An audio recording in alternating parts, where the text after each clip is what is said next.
रविंदर रैना साहब को मैं जरा याद दिलाऊं कि जम्मू की सीट पे अभी तो पोलिंग हुई भी नहीं है। हम ये भी नहीं जानते कि कितने वोट पड़ेंगे वहां पे।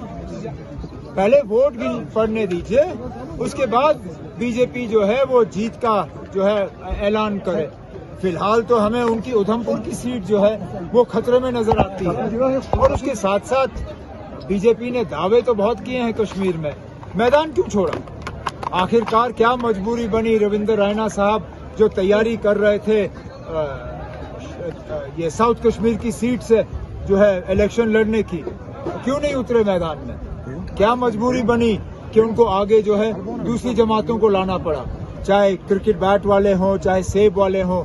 आखिरकार वो अगर काम कर रहे हैं यहाँ पे तो बीजेपी के लिए कर रहे हैं। तो बीजेपी को यहाँ जम्मू कश्मीर में कम से कम ज्यादा दावे नहीं करते। वो कहते हैं जिसको सपोर्ट करेंगे वो कामयाब होगा। जिसको कौन सपोर्ट करेगा? बीजेपी है ना। हमें पहले ही पता बीजेपी वाले किसको सपोर्ट कर रहे हैं। और आप मान के चलिए ना आपके उनकी कामयाबी की कोई गुंजाइश नहीं है। वहां पे अगर आप देखें तो साफ तौर पे वहां मुकाबला बीजेपी के साथ अब नहीं रहा।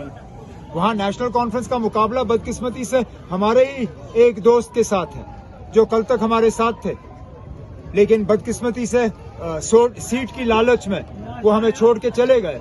अब नेशनल कॉन्फ्रेंस का मुकाबला उनके साथ है, हमारा मुकाबला बीजेपी या बीजेपी की बी या सी टीम, कम से कम साउथ कश्मीर में हमारा मुकाबला बीजेपी और बीजेपी की बी टीम के साथ नहीं है। 400 पार करेगा कर पा रही है बीजेपी अपने कैंडिडेट्स का ऐलान? अब उन्होंने ऐलान कर लिया है, उन्होंने ऐलान कर लिया है। अब आप तक है कि आप उनके ऐलान को समझ पाओ या नहीं।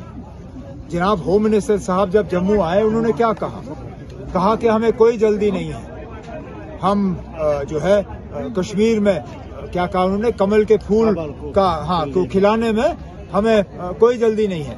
उसका सीधा सीधा मतलब ये है कि बीजेपी वाले जो है अपनी बी टीम और सी टीम का इस्तेमाल कर रहे हैं। अब जब बीजेपी के बड़े बड़े लीडर श्रीनगर आते हैं वो किससे मिलते हैं, वो किसके घर जाते हैं, वहाँ कहाँ किन किन से मुलाकात होती है, उसी से आपको पता चल जाता है ना कि बीजेपी वालों ने मैदान नहीं छोड़ा है। बीजेपी मैदान में है, फर्क सिर्फ इतना है कि मैदान में वो अपने सिंबल का इस्तेमाल नहीं कर रहे हैं। उमर साहब, सिंबल उनका बैट होगा, सिंबल उनका सेब होगा, लेकिन है वो बीजेपी का कहना है कि हम 400 पार करेंगे इस साल। आप लोग इंतजार करिए, 5 जून को हम बात करेंगे ना कौन 400 पार करता है।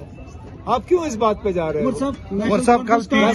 वैसे भी बाकी मुल्क में बीजेपी का जो हाल होगा वो तो होगा। पहले तो जम्मू कश्मीर और लद्दाख को बचाएं। लद्दाख की सीट उनके हाथ से निकल रही है। उधमपुर की सीट में कल के पोलिंग के बाद लग रहा है कि वो उस सीट को बचा नहीं पाएंगे, मुश्किल से। अब देखते हैं जम्मू में उनका क्या हाल हो जाता है। जहां तक कश्मीर की 3 सीटें हैं, मैंने पहले ही आपसे कहा कि इंशाल्लाह लोगों का जो हमें रिस्पांस हासिल हो रहा है, मेरी पूरी उम्मीद है कि तीनों सीटों पे, शुमाली कश्मीर, जनूबी कश्मीर और सेंट्रल कश्मीर, तीनों सीटों पे इंशाल्लाह नेशनल कॉन्फ्रेंस की कामयाबी रहेगी। और